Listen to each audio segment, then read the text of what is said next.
శ్రీమాత్రే నమ. జయ గురు దత్తాత్రేయ నమ.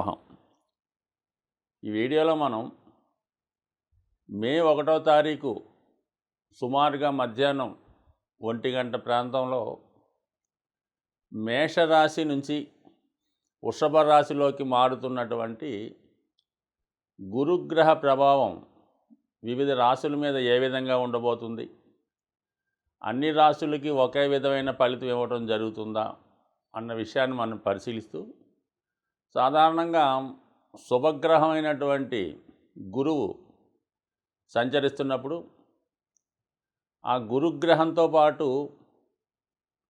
దేవతలు మన కోరికలు తీర్చే దేవతలు గురుగ్రహంతో ఫాలో అవ్వడం జరుగుతూ ఉంటుంది. అందుకనే మనం ఏ కార్యక్రమం తలపెట్టాలన్నా కూడా, అంటే ఒక వివాహం ఇలాంటి ముఖ్య కార్యక్రమాలు, సంతానం, ఇటువంటి వాటిలో గురుబలం ఉన్నదా అని అడుగుతూ ఉంటారు. ఎందుకంటే సాధారణంగా కొన్ని ప్రాంతాల్లో మన జ్యోతిష్కుడి దగ్గరికి ఈ జాతకం చూపించుకునే వాళ్ళు వచ్చినప్పుడు, గురువుగారు నాకు గురుబలం ఏ విధంగా ఉంది, ఈ సంవత్సరం నాకు పెళ్ళి అవుతుందా, సంతానం కలుగుతుందా అన్న విషయాలు చాలా పురాతనంగా ఈ గురుబలం కోసం మరి ఆ రాశుల వారికి అనుకూలమైన భావంలోకి ఎప్పుడు వస్తుందా అని ఎదురు చూడటం జరుగుతుంటుంది. సరే, గురువు ఏ రాశిలోకి మారినా కూడా ఎంతో కొంత మంచి ఫలితాలు, అలాగే కొన్ని వాళ్ళు చెడు ఫలితాలు ఇవ్వడం జరుగుతుంటుంది.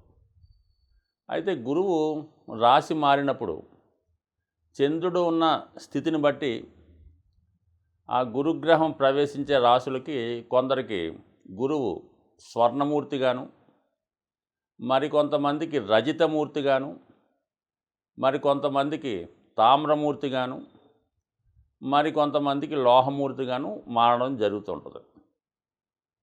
గురువు శుభగ్రహం కాబట్టి గురువు ప్రస్తుతం ఈ మేషరాశి నుంచి వృషభ రాశిలోకి మారినప్పుడు చంద్రుడు మకర రాశిలో ఉండగా మారడం జరిగింది. సో ఈ కారణం వల్ల ఏంటంటే కొన్ని రాశుల వారికి, ముఖ్యంగా ఈ మీనరాశి వారికి స్వర్ణమూర్తిగా మారడం జరిగింది. అంటే స్వర్ణమూర్తిగా వచ్చిన వాళ్ళకి పూర్తిగా గురువు తన శుభ ఫలితాలని 100% ఇవ్వడం జరుగుతుంది. అంటే గోల్డ్, బంగారం అని. దాని తర్వాత రజితమూర్తిగా, అంటే అది సిల్వర్, వెండి అనుకుందాం, అది 75% మంచి ఫలితాలు ఇవ్వడం జరుగుతూ ఉంటుంది. దాని తర్వాత తామ్రమూర్తిగా, అంటే అది కాపర్, రాగి కాబట్టి 50% శుభ ఫలితాలు ఇవ్వడం జరుగుతూ ఉంటుంది. అలాగే లోహమూర్తి, అది ఐరన్ కాబట్టి అది 25% ఫలితం మాత్రమే ఇవ్వడం జరుగుతుంటుంది తన గోచార ఫలితాల్లో. సో అయితే అది మళ్ళా పాపగ్రహాలకి రివర్స్ అవుతుంటుంది అన్నమాట. పాపగ్రహాలకి లోహమూర్తిగా ఉన్నప్పుడు అవి ఆ ఫలితాన్ని, ఆ పాపగ్రహాలు మారినప్పుడు దానికోసం మాట్లాడదాం. ఇప్పుడు గురువు శుభగ్రహం కాబట్టి ఈ విధంగా మారడం జరుగుతుంది. అయితే ఇందులో 100% వచ్చిందన్న స్వర్ణమూర్తి వారు బాగా సంబరపడక్కర్లేదు. 25% వచ్చినటువంటి లోహమూర్తి వారు, అంటే మిథున రాశి వారు లాంటి వాళ్ళు మరీ ఇబ్బంది పడక్కర్లేదు. గురువు తను ఇచ్చినటువంటి శుభ ఫలితాల్లో మాకున్నటువంటి అనుభవం ప్రకారం ఒక 10% ఫలితాలు జాతకుడికి ఇచ్చిన అఖండమైనటువంటి యోగం రావడం జరుగుతూ ఉంటుంది. ప్రస్తుతం ఉన్నటువంటి జాతకుల్లో ప్రస్తుతం మంచి మంచి జాతకాలని చెప్పుకునే లక్షాది కోటీశ్వరులకు కూడా గురువు కేవలం 10 నుంచి 15% ఫలితం మాత్రమే ఇవ్వడం జరుగుతుంది. 100% జాతకం అంటే ఎవరో మహానుభావులకి వాళ్ళకి ఇవ్వడం జరుగుతుంటుంది తప్ప మామూలు మానవులకి 10% ఇచ్చినా చాలు. సో అటువంటి గురుగ్రహం రాశిలో ఒక భావంలోకి మారినప్పుడు ప్రస్తుతం ఈ గురువు వృషభ రాశిలోకి మారుతున్నాడు కాబట్టి ఈ వృషభ రాశిలో సాధారణంగా రాశిలోకి గురువు రావడం అన్నది ఋషుల యొక్క సిద్ధాంతం ప్రకారం అంత అనుకూలమైన స్థితి కాదు. అంటే గురువు రాశిలోకి వచ్చినప్పుడు జాతకుడు చాలా క్రమశిక్షణతో వ్యవహరించవలసి ఉంటుంది. చిన్న తప్పు కూడా పెద్ద పనిష్మెంట్ రావడం జరుగుతుంటుంది. కాబట్టి ఇది వ్యక్తిగతంగా అది మంచిది కాదని వాళ్ళు చెప్పారు. అయితే గురువు రాశిలో ఉండగా ఈ ఎవరైతే వృషభ రాశి వారు ఉన్నారో వాడు తర్వాత పుట్టిన వాళ్ళకి, అంటే వాడు ఇమీడియట్గా ఉన్నటువంటి బ్రదర్కి, అంటే అది 3వ స్థానం కాబట్టి 3వ స్థానానికి ఇది లగ్నం 11వ స్థానం అయింది కాబట్టి మీ తమ్ముడికి బ్రహ్మాండంగా కలిసి వస్తుంది. సో అలాగే మీ యొక్క వృత్తి వ్యాపారాలు మీ సంతానానికి అనుకూలంగా ఉంటుంది. అంటే ఇది కేవలంగా అన్ని భావాలు బేస్ చేసుకొని ఈ ఫలానా భావంలో గురువు వచ్చాడని, ఫలానా వరకు శని వచ్చాడని చూసుకునేటప్పుడు కొన్ని భావాలకి మంచి ఫలితాలు, కొన్ని భావాలకి చెడు ఫలితాలు ఇవ్వడం జరుగుతూ ఉంటుంది. సో అందువల్ల ఏదైనా సరే మంచి చెడు మిక్స్గా ఉంటుంది. సో ఏదైనా గురువు యొక్క శుభ ఫలితాలు కావాలంటే గురుగ్రహ అనుగ్రహం కోసం కంపల్సరిగా, అంటే ఏ దైవాన్నైనా పూజించవచ్చు. ముఖ్యంగా మనకి దక్షిణామూర్తిని గురువు యొక్క అనుగ్రహం కోసం మెయిన్ దేవతగా ఆరాధించడం జరుగుతుంది. అలాగే దత్తాత్రేయుడు గురు రూపంలో ఉంటారు కాబట్టి దత్తాత్రేయుడు ఆరాధన, అలాగే మరి అందరికీ గురువైనటువంటి ప్రపంచానికి భగవద్గీతను అందించినటువంటి శ్రీకృష్ణ పరమాత్మని పూజించవచ్చు. అలాగే ప్రస్తుతం అందరికీ శ్రేయస్సు అందిస్తూ తొందరగా కరుణించే సాయిబాబా వారు అవ్వచ్చు, ఎవరైనా గురువు, అంటే మీకు ఆఖరికి మీ విద్య నేర్పిన గురువు అవ్వచ్చు, అలాగే మీరు ఏదైనా ఒక వృత్తిలో ఉన్నప్పుడు మీకు ఆ వృత్తి నేర్పిన గురువు అవ్వచ్చు. ఆ గురువుని మీరు సేవించడం వల్ల గురువు యొక్క అనుగ్రహం కంపల్సరీగా వస్తుంది. అంటే గురువు సాంప్రదాయాలకి కారణం కాబట్టి సంస్కారవంతంగా ఉండడం, మరి సాంప్రదాయబద్ధంగా ఉండడం, ప్రతిరోజు దైవాన్ని తల్లిదండ్రుల్ని పూజించడం, అలాగే కొన్ని మతాల వారికి వాళ్ళు సాంప్రదాయాన్ని బట్టి ఆ సాంప్రదాయంగా ఉన్నటువంటి ఆచారాలు పాటించడం వల్ల 100% గురువు ఎల్లప్పుడూ కూడా 100కి 100 పాళ్ళు కూడా అందరికీ కూడా మంచి ఫలితాలు మాత్రమే ఇవ్వడం జరుగుతుంది.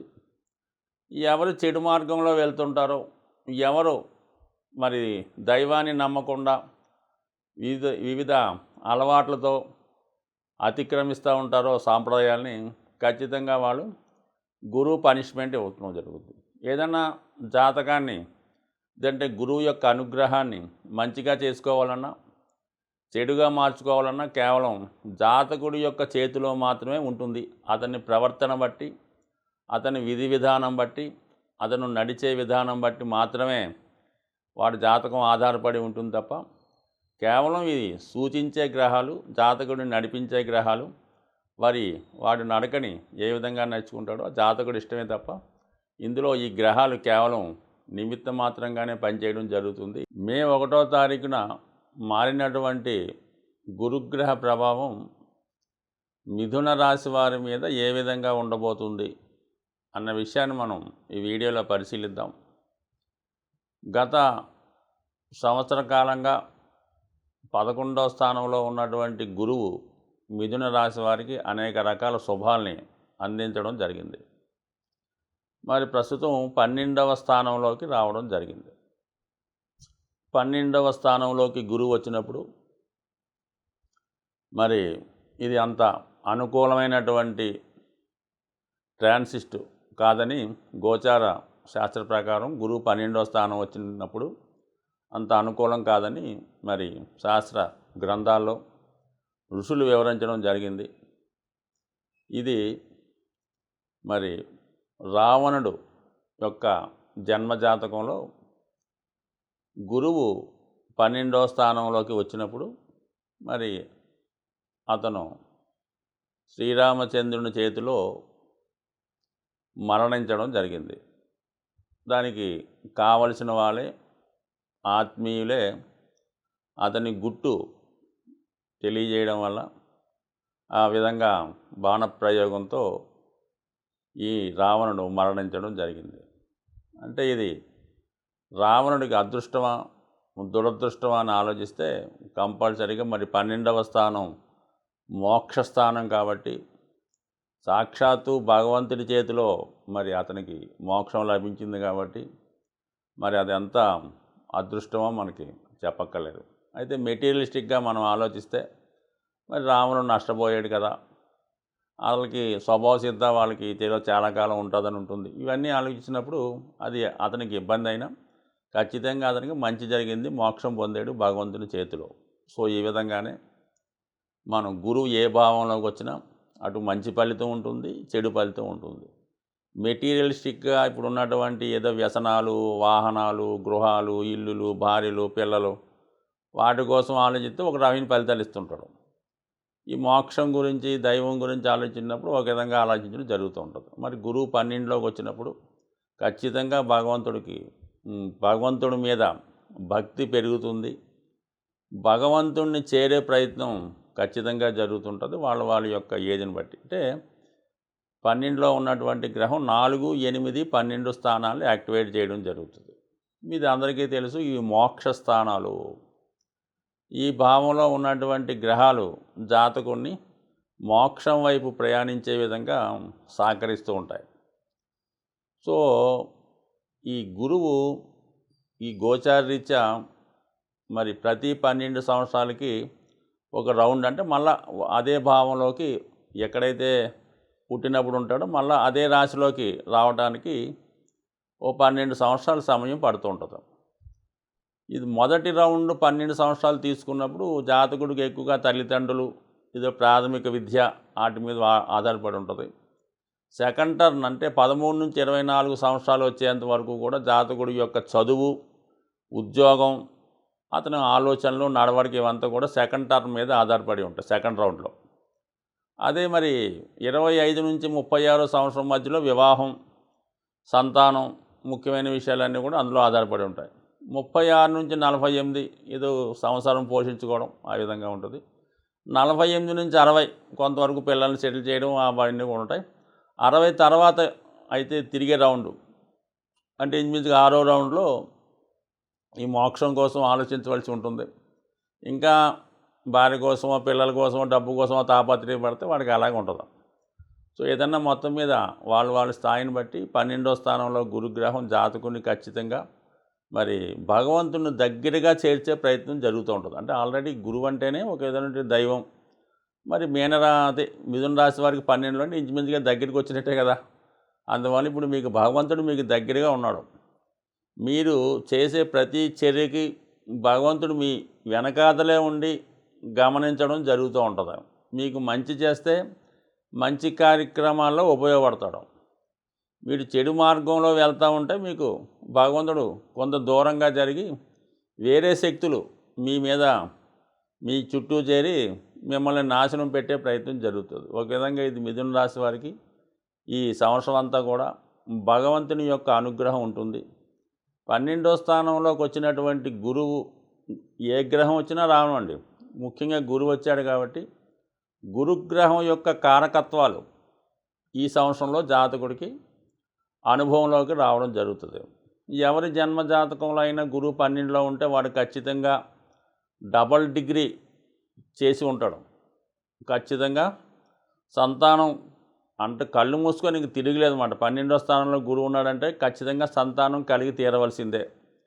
అలాగే శుభకార్యాల నిమిత్తం ఖర్చు పెడతారు, పుణ్యక్షేత్రాలు దర్శిస్తారు, విదేశ గమనం ఉంటుంది.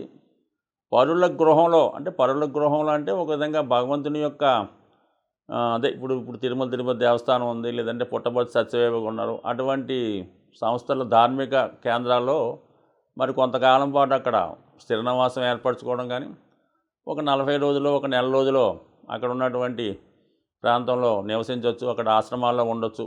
ఆ విధమైనటువంటి అవకాశం కూడా జాతకుడికి రావడం జరుగుతూ ఉంటుంది. కొంతమంది ఒక గురువుని ఆశ్రయించి ఆ గురువు అంటే పూర్వకాలంలో గురువు ఇంట్లో శిష్యుని పెట్టి వారికి విద్యాబుద్ధులు నేర్పేవారు. అలాగే ఏదైనా గురువు ఇంట్లో మీరు ఆశ్రయం తీసుకొని అక్కడ మీ యొక్క విద్య నేర్చుకుంటూ వారికి సేవ చేసుకుంటూ పుణ్యాన్ని సంపాదించుకోవచ్చు. మొత్తం మీద మిథున రాశి వారికి ఆధ్యాత్మిక పరంగా ఆలోచిస్తే ఖచ్చితంగా భగవంతుడు మీతో ఉన్నట్టే భావించండి. మీరు చేసే మంచి పనులకి సర్వదా భగవంతుడు కాపాడుతుంటాడని గమనిస్తూ మీ దినచర్య ప్రారంభిస్తే మోస్ట్ సక్సెస్ఫుల్గా మీ యొక్క ఆ దినచర్య పూర్తయ్యే అవకాశం ఉంది. స్వస్తి.